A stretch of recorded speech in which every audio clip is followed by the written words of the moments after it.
How many seconds can you hold your breath for? Try it. I can hold my breath for roughly 40 seconds or so. How many seconds can you hold your breath for if you're in an intense situation? Intense meaning you're excited or scared. It's probably a lot less. Now, with all of this in consideration, you can take a breath if you feel like you need to, right? Imagine not being able to take your next breath. Imagine being forced to the ground, adrenaline pumping. Imagine suffocating and having your last words be, "I can't breathe." George Floyd didn't have to imagine it. He lived it and paid the price with his life. My topic for my rhetorical analysis speech is the Black Lives Matter movement. I chose this topic because I believe I'm living in a bubble. To everything around me, I want to be more aware of my surroundings. The act of white cops killing black people just because of the color of their skin is a crime, and the fact that there are people out there just starting to realize this is awful and disheartening. Our society needs to be more aware of what's happening around us so we do not repeat this cycle of killing others just because they're different. When thinking about this movement, a song I grew up on comes to mind. "They Don't Really Care About Us" by Michael Jackson. I chose this song as my source because this song explains the mindset of every black person during this time. It is relevant even though it came out a long time ago. Music is the best way to put emotions into words. The title of this song is not a question, it's a statement of realization. They really don't care about us. The they being police officers and racists that feel the need to degrade a person just because of the color of their skin. The music itself is almost like a protest or march. The drums in the song make it sound like we're on our way to war with the people that are against us. Jackson also talks about if Martin Luther King was still alive during this time, and he wouldn't be pleased. This topic has come up frequently because of the aggressive protests that have been happening.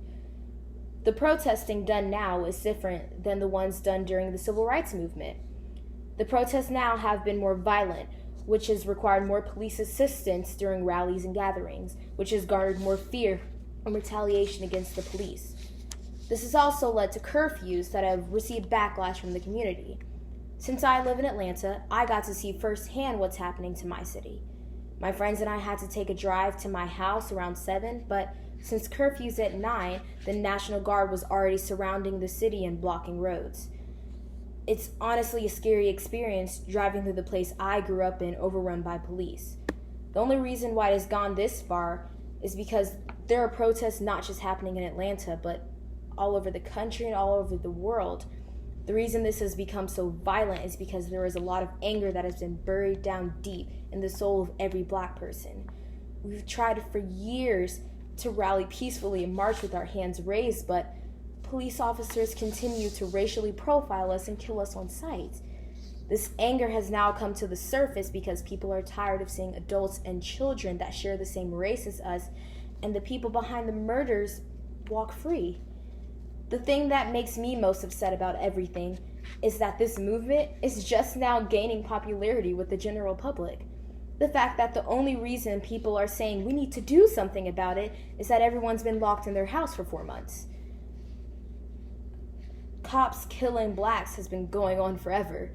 For this to get better, we as a people need to step out of our bubble and be a part of the real world, even though the real world isn't pretty.